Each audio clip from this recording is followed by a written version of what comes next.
Hello दोस्तों, स्वागत है आपका एग्री डाइजेस्ट के यूट्यूब चैनल पर। दोस्तों, आज की इस वीडियो में हम जानेंगे कृषि विज्ञान केंद्र के बारे में। दोस्तों, एग्रीकल्चर के विभिन्न परीक्षाओं में जो अलग अलग वैकेंसी के लिए आती है, उसमें कृषि विज्ञान केंद्र से बहुत सारे क्वेश्चन रहते हैं और वो बहुत ही इम्पोर्टेंट टॉपिक है कृषि विज्ञान केंद्र। दोस्तों, इस टॉपिक में हम लोग जानेंगे आखिर क्यों कृषि विज्ञान केंद्र का स्थापना किया गया, कब किया गया, किसने इसमें मदद किया और फिर सबसे पहले कहाँ पे इसको स्थापित किया गया और इसके क्या क्या ऑब्जेक्टिव्स और एम है इसको स्थापित करने का। दोस्तों, जब हम बात करें 1960 दशक की, तब जितने भी एग्रीकल्चर यूनिवर्सिटीज़ का स्थापना की गई थी, उस समय वहाँ जो नए नए टेक्नोलॉजीज़ को डेवलप किया जा रहे थे ताकि एग्रीकल्चर में क्रांति लाया जाए, उपज को बढ़ाया जाए, या फिर क्या कहता है, जितने भी नए नए स्रोत किए जा रहे थे उन सभी को गांवों तक पहुंचाने के लिए कोई दूसरा या अंतिम पायदान पे जो किसान थे उन तक पहुंचाने के लिए कोई रास्ता नहीं था, कोई विकल्प ही नहीं था। तो नए नए तो टेक्नोलॉजीज़ और आइडिया और स्रोत इनोवेशंस यूनिवर्सिटीज़ में हो रही थी, लेकिन किसानों तक नहीं पहुंचाया जा रहा था।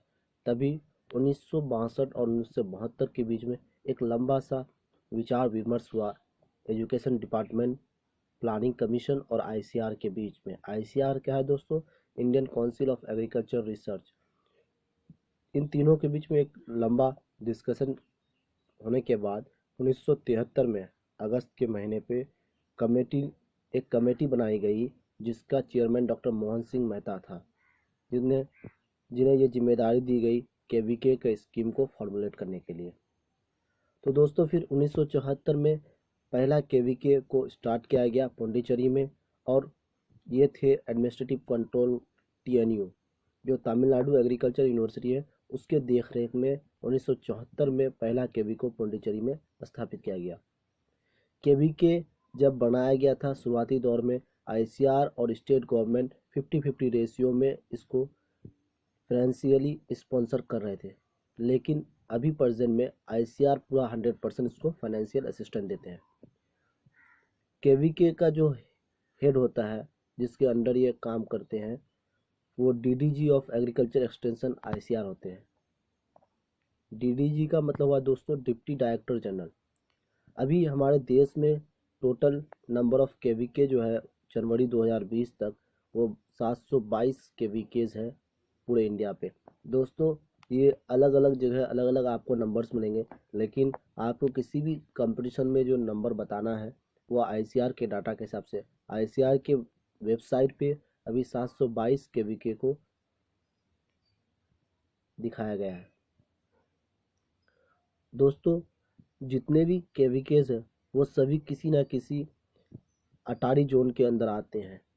वो हमारे देश में लगभग 11 अटारी जोन बनाए गए हैं, जिसके अंदर ये केवीके आते हैं।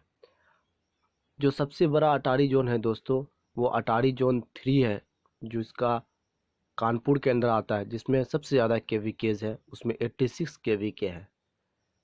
केवीके दोस्तों, ये एक बहुत ही इंटीग्रल पार्ट है नेशनल एग्रीकल्चर रिसर्च सिस्टम का। और ये जो एनएआरएस है, इसको क्या करता है, एक्सटेंशन सिस्टम और फार्मर को जोड़ते हैं। एनआरएस का मतलब हुआ दोस्तों नेशनल एग्रीकल्चर रिसर्च सिस्टम। ये फार्मर और एक्सटेंशन सिस्टम के बीच में जोड़ने का एक रास्ता है। दोस्तों, जब हम बात करते हैं केवीके का क्या मैंडेट्स है, तो पहला है दोस्तों टेक्नोलॉजी असेसमेंट, दूसरा है फ्रंट लाइन डेमोन्स्ट्रेशन और on farm testing, capacity development, training programmes.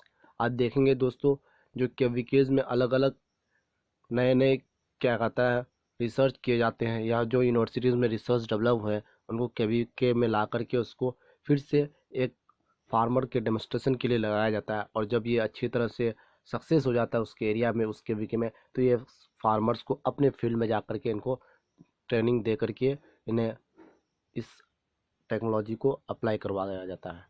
अब जब हम बात करते हैं दोस्तों प्रिंसिपल ऑफ केवीके प्रोग्राम्स, जो केवीके है उनके जो प्रोग्राम्स है विभिन्न तरह के प्रोग्राम केवी के द्वारा चलाए जाते हैं, उन प्रोग्राम्स का क्या प्रिंसिपल होते हैं। तो पहला जो प्रिंसिपल है दोस्तों वो है agricultural production as the prime goal. सबसे पहला मकसद जो होता है केवीकेज प्रोग्राम का, जो एग्रीकल्चर जो फसल का उपज है वो सबसे ज़्यादा हो और मैक्सिमम, यही सबका एक प्राइम गोल रहता है। दूसरा, work experience as the main method of imparting training, और काम के द्वारा कार्य करके ट्रेनिंग लोगों को पहुंचाना या फिर उसको नॉलेज पहुंचाना ही मकसद रहता है। पैरेटिव weaker section of the society, और जो निचले तबके के लोग हैं, जो कमज़ोर लोग हैं, जो किसान भाई हैं, उन सभी को क्या कहते हैं इस प्रोग्राम्स के द्वारा मदद पहुंचाना। दोस्तों जब हम ऑब्जेक्टिव्स के बारे में बात करते हैं केवीके के क्या क्या ऑब्जेक्टिव्स है, तो सबसे पहला ऑब्जेक्टिव जो है दोस्तों वो है KVK is functioning as a knowledge and resource centre of agriculture technology. ये नॉलेज और रिसोर्स सेंटर के रूप में काम करता है। दूसरा है दोस्तों जो it aims at assessment of location specific technology modules in agriculture and allied enterprises through technology assessment, refinement and demonstration. और ये दोस्तों लोकेशन स्पेसिफिक, किस जगह कौन सा टेक्नोलॉजी को अप्लाई करना चाहिए, चाहे वो एग्रीकल्चर हो या एलाइड इंटरप्राइजेस के टेक्नोलॉजीज़ हो, उनको वहाँ पे असेसमेंट करते हैं, वहाँ पे चेक करते हैं, उसके बाद फिर उसको डेमोस्ट्रेट करते हैं। आगे बात करते हैं दोस्तों, KVK also produce quality technology products like seed, planting material, bio agents, livestock and make it available to farms.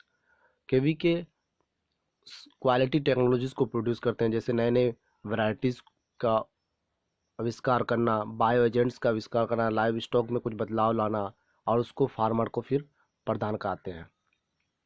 Plan and conduct survey of the operational area to prepare the resource inventory and to identify the training needs of the farming community. दोस्तों कहीं पे भी अगर जो केवीकेज के जो scientist होते हैं या एसएमएस होते हैं, उन्हें अगर कोई नए टेक्नोलॉजीज़ और क्या कहता है नए इनोवेशंस को किसी भी एरिया में डेवलप करना है, या फिर किस तरह के आइडियाज़ और टेक्नोलॉजी को किसी पर्टिकुलर एरिया पे डेवलप किया जाए, तो ये केवीके उस एरिया के हिसाब से, वहाँ के ज़रूरत के हिसाब से नए नए वहाँ के जो फार्मर कम्युनिटी है वहाँ किस तरह का ट्रेनिंग की ज़रूरत है, वहाँ के एरिया के मुताबिक वो सभी ट्रेनिंग और सर्वे कंडक्ट करती है। Plan and conduct production oriented need based short and long duration training. उसके बाद दोस्तों समय समय पर केवीके में विभिन्न प्रकार के ट्रेनिंग कराए जाते हैं, चाहे वह शॉर्ट ड्यूरेशन में हो, लॉन्ग ड्यूरेशन हो या आवश्यकता अनुसार हो। ये सभी ट्रेनिंग इसलिए कराए जाते हैं ताकि फार्मर्स को नए टेक्नोलॉजीज़ के साथ जोड़ा जाए और उसके आमदनी को बढ़ाया जाए। Organise on farm research for assessment and refinement of technologies on constant analysis, और किसान के ही फार्म में जाकर के नए नए रिसर्च किया जाता है, उनका असेसमेंट किया जाता है, रिफाइनमेंट किया जाता है टेक्नोलॉजीज़ का, और फिर कांस्टेंट एनालिसिस, बहुत समय के लिए एक एनालिसिस किया जाता है। लास्ट में हम बात करेंगे दोस्तों इसमें किन किन प्रकार के क्वेश्चन पूछे जाते हैं।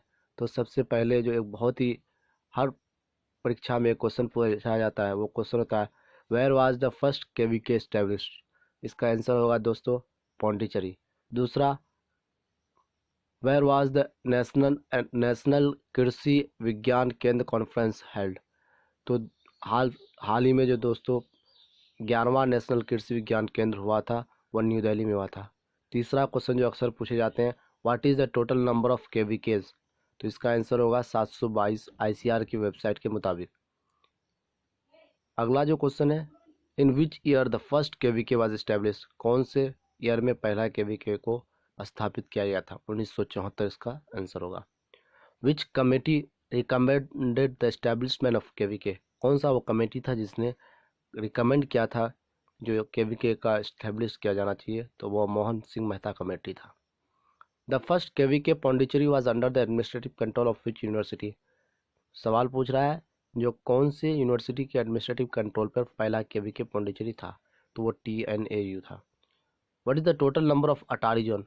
Total number of ATARI zone कितने हैं, तो 11। Which ATARI zone has maximum number of KVK. कौन से अटारी जोन में सबसे ज़्यादा केवीकेज है, तो वो अटारी जोन 3 है जिसका हेड है कानपुर। तो दोस्तों ये जो 8 से 9 क्वेश्चन मैं बताया ये अक्सर एग्ज़ाम में पूछे जाते हैं और बहुत ही इंपॉर्टेंट क्वेश्चन होते हैं उस पेपर के। तो दोस्तों आप इन क्वेश्चन को ज़रूर अच्छे से पढ़ लें ताकि किसी भी एग्ज़ाम में आप इसको आसानी से सॉल्व कर सकते हैं। धन्यवाद दोस्तों।